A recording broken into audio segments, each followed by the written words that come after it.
We're here in Mount Juliet, just outside of Nashville. We just finished signing for the house. It's done. Took an extra day or two, longer than we expected. Had a few more hiccups, of course, but in the end it worked out.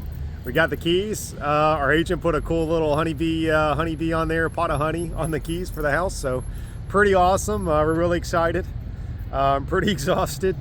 We've been up here for seems like most of the week, but hey, we got it done. We're gonna head over to our new home now and go check it out.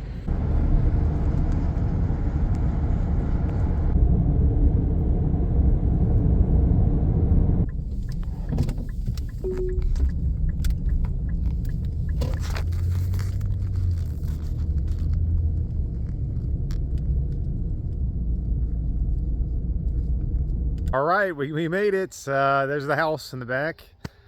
We just got here, got the car unloaded. We're trying to unpack some stuff. I haven't had a chance to actually even look around the property.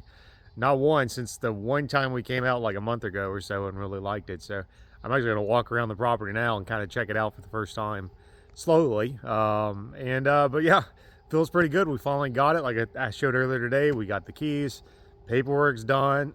Just doing a quick walk through the house. Seemed like the seller fixed everything we asked him to fix in the home inspection. It's just a beautiful place, man. We're really excited. Just had to put on a jacket just now. It's actually been pretty warm all day, believe it or not. It's been 60 or so during the day. So about 10 degrees cooler than it's been over in northern Florida, but not, it's not snowing or anything crazy. I did see a few wildflowers going along the roads, but yeah, a lot of them were starting to dry up. And we were able to meet some beekeepers actually just last night. There's a beekeeper that lives just down the road from us, about a mile. He was a really nice gentleman. We just saw some beehives, and I was like, well, let's just stop, talk to the guy. And he talked, and he actually has a bee business as well. I'm not quite sure how many hives he's running, but enough that, he's got an established business. Anyways, I think he's like exactly 1 mile down the road, so I wanted to talk to the guy because, it's uncomfortable when you got a commercial beekeeper moving a mile down the road and you have a beekeeping business. That's not necessarily a pleasant sensation. My old boss I used to work for, the one that's based out of Michigan, when he moved down to Florida, because he lives 2 miles down the road from me now, he ticked off like all the local beekeepers. Like they hated his guts because this guy dropped thousands and thousands of colonies in the area and just like crushed all these other beekeepers that had a bunch of hives in the area. Some of them had been there for generations and just threw them everywhere, just didn't care. And I don't want to be that way. So we tried to do the right thing, pull over, talk to this guy, just tell him the reality. He was like, yeah, sorry, dude, we're going to have 2,000 plus colonies, maybe, if we can build them up in this climate. And, but we want to be respectful and everything. And he was really nice. He was totally understanding. And I'll share some knowledge that I have as far as the commercial side, because he was interested in things like queen rearing and all that. And he will take us around and show us kind of what's blooming around here. He's going to show us some areas that he thinks we might be good to put some bees, and hopefully stay away from his bee yards, out of respect. And not only that, but he told us there was just out of sheer freaking luck, there was a beekeeping meeting in Crossville, I think is like the main town next to us. So we just happened to be able to leave that guy's house, get to the bee meeting just on time. So we were able to meet those guys. Tracy from TLC Apiary that I met last time we were here, he had the bee supply store. I believe he's actually the president, if I'm not mistaken, of the club. So he was there, and we met some other beekeepers as well, and just kind of meet and greet a little bit. We didn't have time to talk a whole lot, but just say, hey, we're coming in the area, give them a heads up on what's going on. And so that was really nice, just kind of be able to introduce ourselves for a minute. Everything's been like super hectic, so it's not like I can just sit around and chit chat for everybody for too long. But it was nice just put faces to names, and there were some people that were really nice. That really gave us some tips and stuff. And apparently there is some sourwood in this area, from what one guy told us. It's not a lot. Like there's better areas, but there's something out here somewhere in this general vicinity. So that was really cool. I also was able to talk to the local FSA branch, the farm agency branch in, I think it's Jamestown, I think is the one that's next to me. They're not really fully operational, but there was a lady in there. She was probably because they're slow, she just stayed on the phone with me for a long time. and like filled me in on all the details around here about the beekeeping stuff. She actually said, because I guess they cover multiple counties, she said the largest beekeeper they have on file registered with them only has 200 colonies. That's maximum. Most of them are running in like single digits, double, maybe a dozen or something. So we're definitely going to be the biggest guy around here, at least as far as I'm aware and as far as the USDA is aware. So that's going to create a lot of market opportunity for us to move nukes and packages and queens and cells and the whole shebang. Wholesaling will probably be out of the question because there's no sideliners or commercial guys to sell to, of course. But, you know, there would be plenty of hobbyists, apparently, from what I've seen. The Bee Club had, I don't know, there's like 40 people there last night. And it wasn't even a real meeting. They were doing like an auction to raise money. So they said less people were there because of that. And it was still pretty full room, in my opinion, from what we kind of could see from our Bee Club.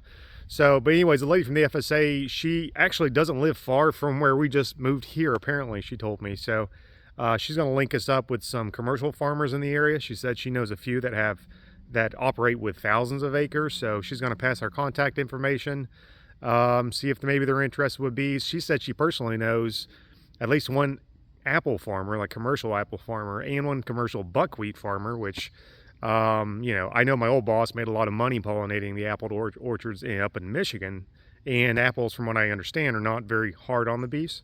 I'm sure they're not nowhere near as profitable as almonds, but if I can find local pollination that's not so hard on the bees, that's already a potential revenue stream. And even if we don't charge that first year, and I'm just tell the farmer like, hey dude, I just need to drop a bunch of hives in your orchards, I'll free pollination first year, just let me put them down. We can negotiate year two if you see an increase in your apple yield or whatever, because we really just need spots. I just need somewhere to put these stinking hives, and especially to unload them. I have not solved that problem yet, but you know, we're working on it. We're definitely making some progress. I'll do a little walk around of the property here. I need to look at it too. Actually, you know, the nice thing with the vlog is my family was like, show me pictures. I was like, hey man, check out my YouTube channel, give me a thumbs up, give me a like, give me a subscribe. No, I'm just kidding. I do want to film it though. I'm sorry, we were waiting on, I had to cut the video because we're waiting on the seller's agent to come over here because I don't have a key to the garage here. I have actually never been inside of it, and I don't think they had any pictures of it when we bought the house. It looks pretty nice. So that, I thought that was the agent that was coming, but that was not him. So still kind of holding out, seeing what's in here. Looks pretty interesting. Too small for a honey house, unfortunately, but you know, big enough for our motorcycles, I guess. But there's the backyard. It's really nice. They just started, I think, redoing a lot of wood on the porch. We still have to do a little bit paint. The wood needs a fresh coat of paint. Some of the back porch and, you know, boards and stuff like that need to be changed, but a little knick-knack stuff. I mean, the place is really beautiful. You can see this is probably where we're gonna have to put all the hives out at. It's 5.5 acres again. We're waiting to get the property surveyed. That should be done fairly soon here. And then we'll know, because I just don't know how far the property line really goes back into the woods here, or does it just stop at the tree line? I'm not really sure. We've got a couple companies. Well, we got one company we got a quote for to build us a barn. I've got another company I may call and see about a quote from them as well that the FSA gave me. Like I said, that lady was super nice. This is where we're thinking about building like a comb room or something. So that main road we come in off of is right there. This is just seems to be like a road that's just for the people that live here. There's not like a whole lot of traffic. But we're trying to do like a 50-foot by 50-foot barn, maybe 16-foot tall, a couple sliding garage doors on both sides, a couple man doors both sides. Use that maybe at first as just a place to store the equipment, do it as an extraction room, comb room. Eventually I want to have a separate extraction room and have like a commercial grade kitchen attached to it and the whole shebang. But you know, we'll have to, I told the builder when they got the quote for the barn that we kind of want to build it with the idea of adding modules to it, you know, every year, every couple years as we can afford it, so we can continue to build it. But I want like the foundation of the barn to be pretty hefty at first because we have so much junk, right, to store. So 50 by 50 foot's probably reasonable. The power lines here are a little bit low, so I was like, man, I don't know if we could. At first we were thinking about loading a semi here, but those power lines here are so stinking low. I'm not really sure about it. The ground is, it's not wet, it's a tad bit soft, but not bad. I think a semi could get in, but I think better idea would just build us a nice comb room here, nice barn here, fill up this whole little section, and And then we can have like, maybe we can probably put our cell builders back there along the tree line. That's what I'm thinking. We probably can't get all, I don't know if we can get all 700 minis and, you know, several hundred 5-frame nukes here and not just get completely swarmed by bees over there. That's kind of my concern. But, you know, we'll get what we can. We may, in reality, may have to have, you know, half the minis here and then, you know, half the 5-frame nuke somewhere else. But we can definitely raise cells here, no problem. We can raise some queens here, no problem. We can definitely keep enough nukes on hand for the customers that are going to be coming up, you know, because if it's just hobbyists here, they're only going to buy a nuke or two. So it's not like I need 500 freaking nukes plopped here 24/7. But yeah, we've got all that along till the trees there. We own all that. And then again, I just don't know how far back we're going to go back, but this is going to be a great little bee yard here, I think. I think it can be pretty nice. It's pretty flat. You know, the terrain here is pretty sloped just because we're in the mountains, but this area is plenty easy enough. I think we can put hives without tilting them too bad. But yeah, man, that's the gist of it. That's going to be our new place. So I'm pretty pumped. Be nice that we can actually build and construct and, you know, really plan for the future. I'm actually I brought my drone. I'm going to try to fly around and take some shots.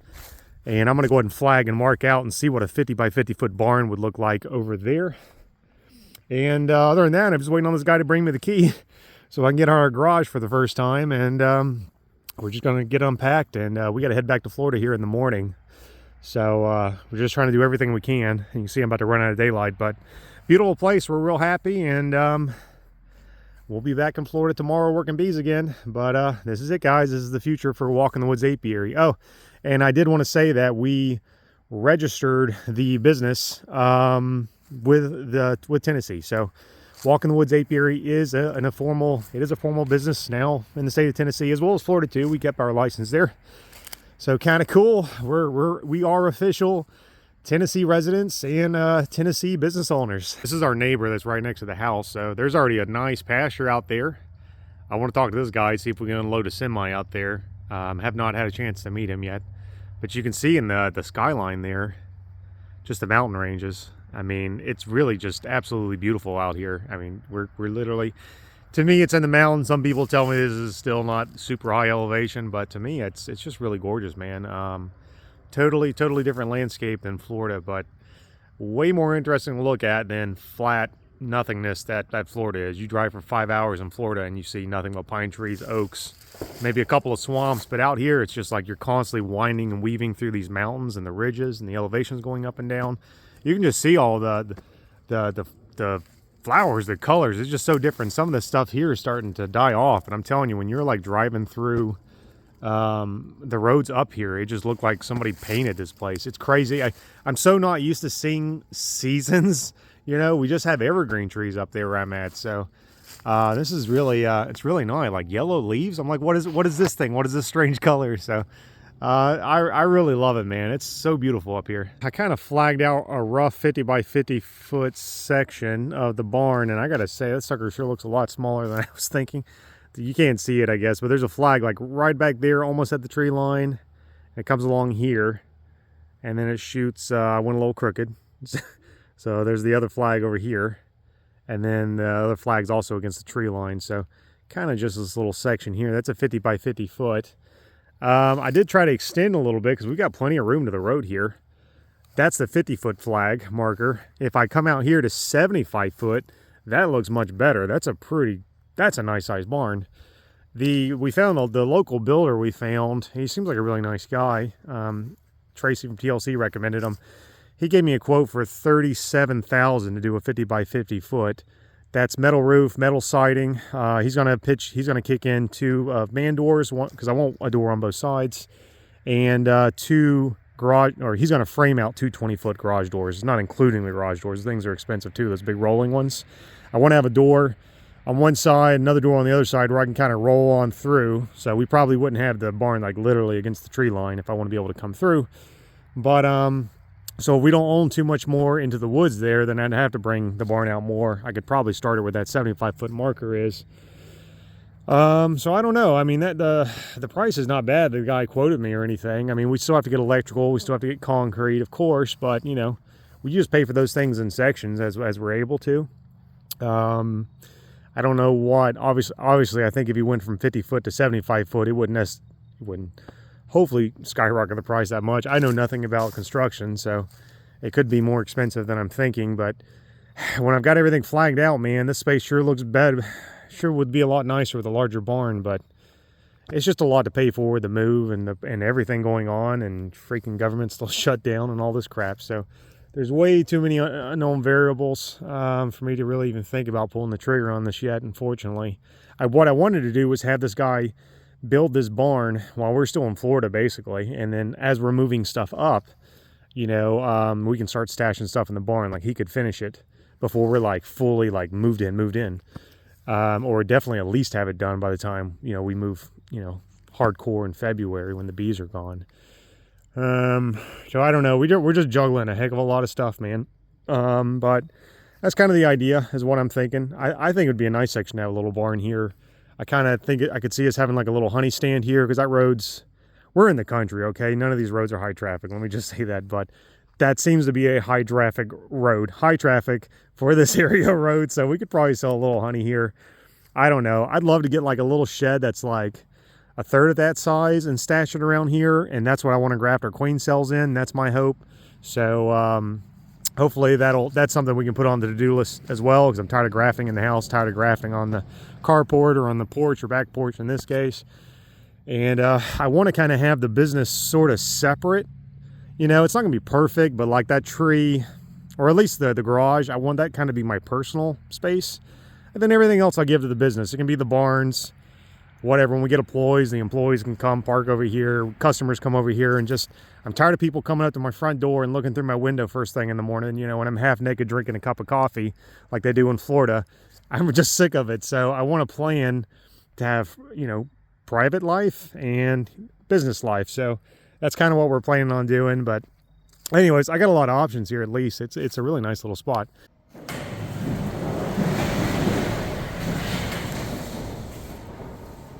Finally got in the garage. It's really nice. It's already got electrical hookups all over the place. It's got LED lights. It's got a heater that hasn't been able to get working yet, but we've just got the thing open. That's pretty good, man. I think we use this as like a little storage, workshop, garage, whatever. I mean, shoot, maybe I'm overthinking. We could almost extract. If we were in a barn, we could almost put the extractors in here, like temporarily, you know, first season. Not permanently, but heck, this is nicer than our wood pole barn we have. It's nicer than a plywood floor. We got real concrete here. We got real electrical hookups, and it's got a 240. It's running 240 here as well, if I read it correctly. So we need that for the wax separator. Everything else is just a regular 120. So yeah, we could use this in a pinch if we can't get the main barn built in time. That's pretty cool. Looks much nicer than I was expecting. Well, we're just leaving the house in Tennessee, and I saw some wallflowers blooming here. There's some, I don't know what these are, and there's kind of, I don't want to hit my car here. I jumped out of the car, I was like, wait, let me look at these flowers. Oh yeah, there's something there. I mostly wanted to stop because that looks like goldenrod to me. Right here, there was quite a bit of it. Let's see. Last thing I need to do is get zapped by a snake on the way home. But there's quite a bit. I mean, to me, that looks like goldenrod. And I mean, it's definitely not like all over the place, but you can see there was quite a bit here. In general, I've not seen a ton of wildflowers, but there's definitely some. There are those white ones like I was just showing. I have no idea what those little purple flowers are. These kind of look like similar to ones that we have blooming back in Florida. I'll have to try to check and do research on the area, but there's definitely quite a bit of what I assume is goldenrod. It must be related to it at least. That's pretty awesome. I mean, we're just right smack down the road from the house. Oh, look at that. Looks like a little bumblebee. They're on it. Hey man, that's pollen right there. That's awesome. That's a good sign. Look at that. November the 1st. Still got some wild bees out and about. Ah, that's a very nice sign, man. All right, back in Florida. Came over here to Pemberley yard. 48 hive yard, mostly hive and halves, a few random double deeps for some reason. Probably ran out of boxes or something. 3 queenless hives I rebuilt last time. I believe I used cells. The rest were all queen right and were pretty good. From what I remember, the deeps were borderline honey bound. supers they weren't really in the supers. I gave them a 1 to 2 syrup. It's been a while since I've been here. It's been at least 5 weeks, I think. Could be a little longer. But the yard was in really good shape. There really wasn't much more I could do other than fix those splits. And I think we had a few partially drawn triples there I left. I might break those down, might spread it around. We'll kind of see. We didn't get back in from Tennessee till freaking really late this morning, so I'm a little wore out. But I need to, keep working on these hives and get back on it. So chose a yard like this. It's close to the house. Shouldn't really require too much effort. Just probably going to give them another 1 to 2 syrup. And again, just rebuild those splits and get back on it. So we still got a lot of wildflowers over here. And it's looking pretty good. I saw somebody recommended that I call a plant inspector in Tennessee. Somebody gave me a number for a girl named Hannah over there. So I did give her a call. Of course, it's Sunday, so I'm sure they're not working today, but try to reach out to her and try to just give them a heads up. Hey man, we're coming up here. We got the house, so I'm gonna try to reach out to Mike Studer one more time. After that, that's been at least 3 or 4 times I've reached out to this dude. So I'm kind of just like, you know what, I'm just gonna show up and he'll come when he wants to come, and that's it. But I'm trying to do everything legit and proper. But people don't return your phone calls and your emails. What are you gonna do? So I got other things to worry about than whether I get a stinking entry permit into the state of Tennessee. But I'm going to get on these girls, and hopefully I got a nice, easy day today. I should have some cells coming out too, and I need to run back to the house and do a little grafting. It's pretty chilly here as well. We got a cold snap down here, so I don't know how well cell production is going to be, but I do have 4 queenless starters. I've been grafting 20 bars or 20 cells into every 5 days. So and I'm limping along with cell production, and we've still got a few minis running. That are still putting some queens out. So I'm going to get everything I can, and we're going to get to it. Got 2 hives in so far, and they kind of look like that. The first couple ones do. Not huge populations there. Maybe a 6-frame population. They are getting up in the mediums a little bit, but and I can see they've swollen those frames out, and they've stored some of that syrup. Still have a bunch of empty frames. And there's really not a lot of bees there. 2, 3 medium frames. It's not really a lot. Pretty small. I can also tell that I have not gotten around to checkerboard all these hives, because what had happened here is I have my cluster, and then it was pretty much either foundation or just some really crappy, poorly drawn comb. This yard got built, of course, like some of the other ones, with it was really, really heavy on foundation. So they've been sort of building it up and drawing it out. I dropped a new foundation here between 2 frames of brood. I think that's going to be okay. It's getting a little nippy for the bees, and they hopefully, I don't know, it's getting a little late in the season to try and draw with foundation, but we've got to kind of try this last pass through. This is the last time I'm going to try to rebuild the colonies, trying to make sure all the hives are checkerboarded properly, still give them that 1 to 2 syrup, and before I come around and start grading them. So I need to do it. And I know it's been a long time since I've been in some of these, because I had like I've been throwing away the plastic foundation if the comb is not drawn on it. And, I was like, what is that even doing here, man? So I think what's been going on with this yard, because this is kind of my easy yard. I come here when I'm tired, or had a long day or whatever. And I haven't been digging in them like I'm supposed to, because they always do okay. Like they're just doing fine. And so they just didn't really get the works like some of the other hives did. In some ways, when the yard is worse, it kind of forces me to get in here and to really work the hives properly. And when the yard's just kind of like, good enough to not worry about it, I don't put the same amount of effort into it. And, now it's November and I'm still checkerboarding foundation. So probably a mistake there. But other than that, I mean, honestly, they're looking healthy. And I'm just getting into it. I've still got, 46 more hives to go through. So, well, maybe this pallet here is just kind of a freak accident or something. But we'll find out. Yeah, see, this is what I was talking about. This is exactly what this first pallet's been like. You can see that's where I made the split this spring. And that's probably foundation or whatever the heck, crappy comb that we gave them. And I know we had a lot of bird comb here earlier. I had to scrape a bunch of stuff off. Some of that stuff's not drawn the best. And, same thing, a little bit in the mediums. They are growing up there and they're expanding in it, so that is nice. And they've all had some degree of comb, it looks like, in the top. So, and I think that was the case. We were able to give them mostly medium supers with comb. So they'll be able to get up there. But I'm going to go ahead and just checkerboard this thing and force them to spread out and hope with this next bucket of syrup I can get them to spread around a little bit. There we go. That's what it's looking like after I space them.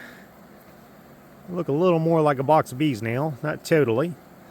Some of that foundation had a little bit of wax on it, so it's not totally spaced out with foundation, but I think they're going to be okay. There were actually like 4 really nice sheets, pretty darn full sheets of brood, so they're definitely doing all right.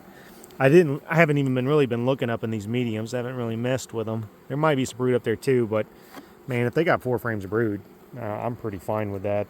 I know last year we had to move them out sometime around this time of year, I think, because the pollen had stopped coming in, but I'm still seeing the bees hauling plenty of pollen.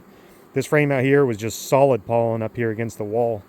So, and obviously the queens are laying, so the brood is looking pretty healthy. I did see a little uncapped brood, so probably a little bit of mites here and there, but honestly, that's kind of par for the course this year. I'm not stressing over that too bad. Yeah, this whole first pallet is like that. You can see it's not a bad looking hive, but you can see definitely just 5 frames over here and then 5 frames of nothing over there. Classic split for me. The good thing is my wife helped me build this yard, so I know that I only screwed up the first row, and I know she checkered the second row over there, so I'm gonna do this first row first that I screwed up on, and then hopefully the second row will go smooth. Well, this is one of the splits I made a few weeks back. It did take, it's queened, but it's pretty darn weak. Look at that thing. It's not much of anything. There's like a frame of food, and then I've got about 1 frame of brood and kind of a half frame of food and brood. So the super over here is foundation. So of course they haven't done anything with it. I'm going to rotate and put this medium here. Medium, actually might be a shallow, whatever. I'm going to put it on the bottom, move this up to the top so they're close to the bucket. I need to try to find a good frame of cat brood, and I'll probably just add over here or something away from the brood nest just to make sure, because I'm going to add it with bees. I want to make sure they don't run over here and kill this queen, but they definitely need a boost, probably just to survive. I can't remember. I think I made the splits over here with 3 brood, so they were some of the weaker splits we were making, and but they did that one did take, and I'm really happy with it. And I remembered why we were not putting the mediums on the bottom, because I know a lot of people have been asking me, and I have that power line yard where I'm testing it, and I love having the deep on top and the medium on bottom, because you just pop a lid, it's like working a single, super nice. But I remember why part of it was the almond broker was throwing a fit about it, but the other reason we weren't doing it is because when you have this little hive like this on the bottom, and if you have that hive dolly, we buy that one from Man Lake that has those 2 arms that come over here, and they kind of clamp in and bite the handles, and you can pry it up and move it off to another pallet, because right, we've got to take every single hive that's going to almonds, move it over to a very brand new, clean, pressure washed 4-way pallet. That hive dolly will not grab these mediums or shallows, if that's what this is in this case, because these handles are too low. Sometimes you can get it if you catch it just right, but like the terrain's got to be right, the handles have got to be in good shape. It doesn't work a lot of the time, and when it does, it's a real pain in the butt. And a lot of times, especially if this one's not really plugged out with bees, this medium deep will just straight slide off. So that's why we didn't do it. So yeah, I know it's easier to take care of it when it's a deep on top throughout most of the year, but when it comes to California, which is high pressure, high time sensitive, and just, you know, too much money to risk, that's a real pain in the butt. Now the other option is like, okay, I go and rotate, but I can't even remember how many hive nafts we have. We've got almost 2 semi-loads or something worth of that. Do I really want to go and rotate all those? They're going to be pretty darn plugged out and heavy right before California and add all that extra stress. I don't know. The other, I don't know. It's a lot of work, man. I mean, yeah, you get it, your back gets a break for all the rest of the year, but California is so critical. That's kind of the time when I don't want to add anything extra. So that's the offset, at least with the type of hive doll that we have. Maybe they have other designs, but the one we have works great. I'm real happy with it, but it's just something to think about. Got a lot of this old nasty bird comb. Well, it's not old comb. You can see actually it's new. They drew it bad. They do that with this old crappy foundation, but it didn't have any wax primer on it, which I think when we made this yard this spring, we just didn't have in all those new frames yet. All we had was the old stuff, and this was probably wax moth comb we scraped, I imagine. And a lot of the frames have been like that, and a lot of that's just because also I didn't checkerboard this side, you know, like I've already shown. So they just really bulged it out bad, because I'd have 5 bad frames of foundation smashed in the back side of the hive. They'd start drawing one frame and they'd bulge it out too much, and then it just creates this chain reaction where everything's, all the wax is screwed up because they don't have like a nice blueprint of well-drawn comb beside it. So I hate to do it, man, because we're definitely a little bit, got too much foundation here for sure, but I'm not leaving that. I'm scraping it, and I have a bunch of frames like this that were drawn back in spring, and the bees and they drew it poorly like this, and the comb's very brittle, like it's like a powder. You can touch it and it just kind of crumbles to dust, almost like a powder. And I left it, and I know why I left it, because we had so much foundation. I was desperate for any comb, so I saved that crappy comb. And I should have ripped the band-aid off earlier in spring. I should have just went and scraped it down the foundation, should have checkerboard the frames, although I didn't know that would work back then. And I wouldn't be in this situation here, having to scrape frames down the foundation in November. So that was bad management choice on my part. So I'm gonna go ahead and do it now. If they draw it, sweet. If they don't, I don't know. It's still in the mid 70s every day, so it's not exactly like we're cold. And we still got syrup and pollen. So, and the queens are still laying pretty heavy. I mean, on average, 3. The small hives have had about 3 brood. Bigger colonies have had 4 full deep frames of brood. That's just fine. So I'm gonna go ahead and just get it over with. Scrape this down, space it properly between 2 good frames this time, and we'll try again. Oh yeah, look at that. Is that not the most beautiful frame of well-drawn comb you've ever seen in your life, man? Oh yeah. Thankfully, the other side was brood, and they did draw that nice. This side was absolutely a catastrophe. And it had that old foundation I was just filming that was up and next to it, so it just screwed everything up. I'm scraping it off here, kind of on the edge of the tree line here, so I don't have any robbing in the yard. I hate it. That's a nice frame of food right there. But it's got to be done. See, this one's a bit of the opposite problem. The other hives back there, I had problems with foundation, which is really badly drawn comb. But this one's about nuke size. But over here, I mean, the comb's drawn fine. You can see it's just capped off honey there. They're just freaking honey bound here completely. The medium, I mean, shoot, they're getting there too. They've got some room, but you can see they got quite a bit of food stores up there. Yeah, this is one of those ones I'm like, I almost want to cap it off and not feed it, but I still see a little storage space there, and I still want to stimulate them to grow, because you know, they're basically a 5-6 frame hive, give or take.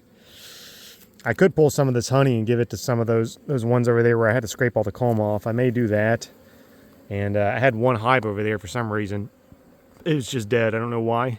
It wasn't a split. It's been too long since I've been here. There was nothing left. So I may use some of that to rebuild, but some of them are just getting very honey bound here. So I don't know. I have to think about this one. This one's looking pretty decent. Got a nice little bit of honey there on the top. Pretty good population. Nice coloration of bees. Super's looking pretty nice too. Nice and juicy there. Getting a bit plugged out, which is kind of good, because their neighbor over here, I just found out, is totally queenless. I don't know what happened. Still got plenty of bees and food, but that's hive number 2 just on this first row here that's given out on me. So that is not nice.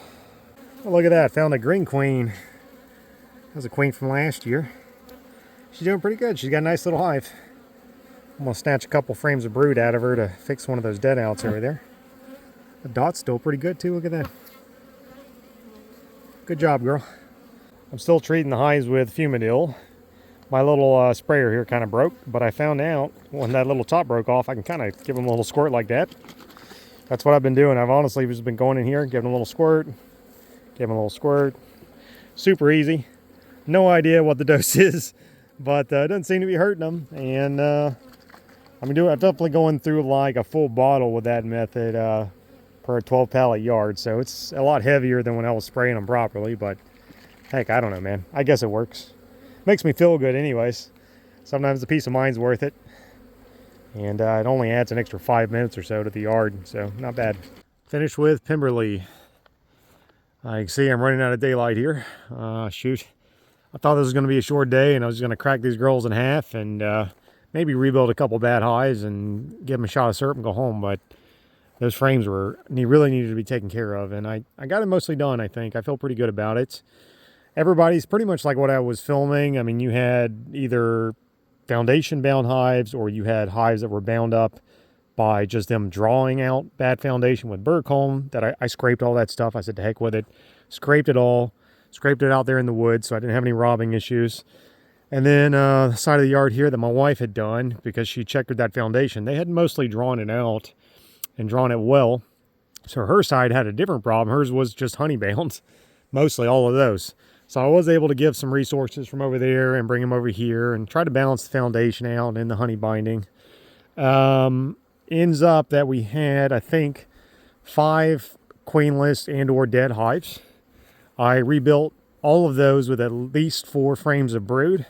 If it was fully dead, like there was nothing left in there, I did 2 big old fat frames of honey, because I got plenty of that right now.